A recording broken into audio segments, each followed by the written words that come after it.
On continue sur le scolaire avec le règlement scolaire, Madame Lounis. Oui.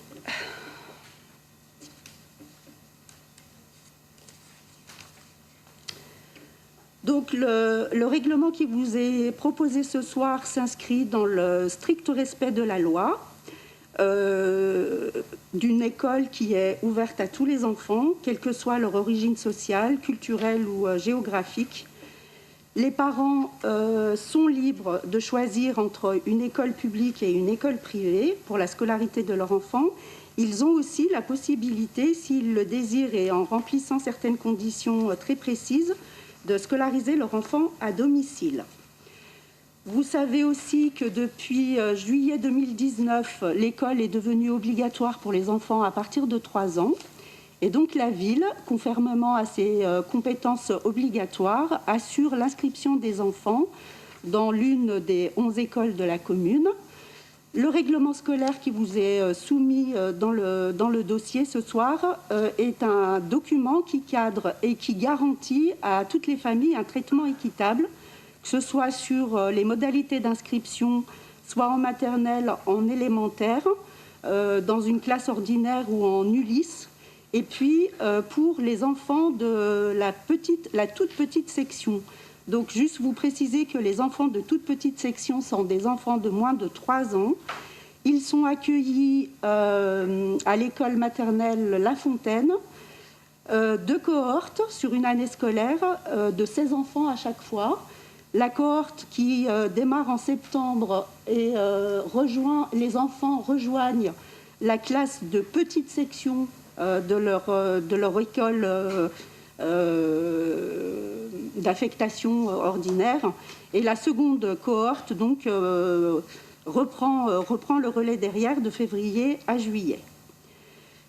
Ce règlement précise aussi les conditions de dérogation, donc qui vous ont été précisées dans la charte qu'on vient de voir, et puis les conditions notamment donc de l'instruction à la maison. Il vous est donc proposé ce soir d'approuver les termes du règlement scolaire qui prendra effet à compter de sa signature et d'autoriser Monsieur le maire ou son représentant à signer le dit règlement. Merci. Des questions sur ce règlement? Oui, Monsieur Loiseau. Une toute petite question sur le TPS. Y a-t-il une raison particulière pour laquelle c'est possible simplement à l'école de La Fontaine et pas dans les autres écoles d'Annemasse? Oui, le public qui bénéficie de cette classe est un public qui est repéré soit par des travailleurs sociaux, soit parce qu'il y a une fratrie qui est connue par les directeurs d'école. Donc il y a vraiment des critères très précis pour que les enfants puissent être inscrits dans cette classe. Il y a une commission qui siège, donc ce n'est pas une décision arbitraire qui est prise. Et cette classe de toute petite section s'inscrit aussi dans le cadre du programme de réussite éducative qui rayonne uniquement sur les 3 écoles qui sont en réseau d'éducation prioritaire et donc sur le quartier du Perrier. C'est une organisation que l'on valide, mais de l'éducation nationale. Exactement. Madame Meika. Oui, savoir justement pour ces très petites sections, si les horaires de classe et de durée de temps à l'école sont les mêmes que pour les autres classes de maternelle, et s'ils ont le même accès aux services périscolaires, donc CLAE, cantine, voilà, juste ça. Alors, oui, ils bénéficient du même régime avec quand même une possibilité pour les familles, par exemple, de les scolariser à mi-temps s'ils sont vraiment trop petits. Sinon, ils ont une journée de classe normale avec un temps de sieste l'après-midi et du temps de travail aussi pour les préparer au mieux à intégrer la classe des petites sections. Et pareil pour le périscolaire, c'est ça?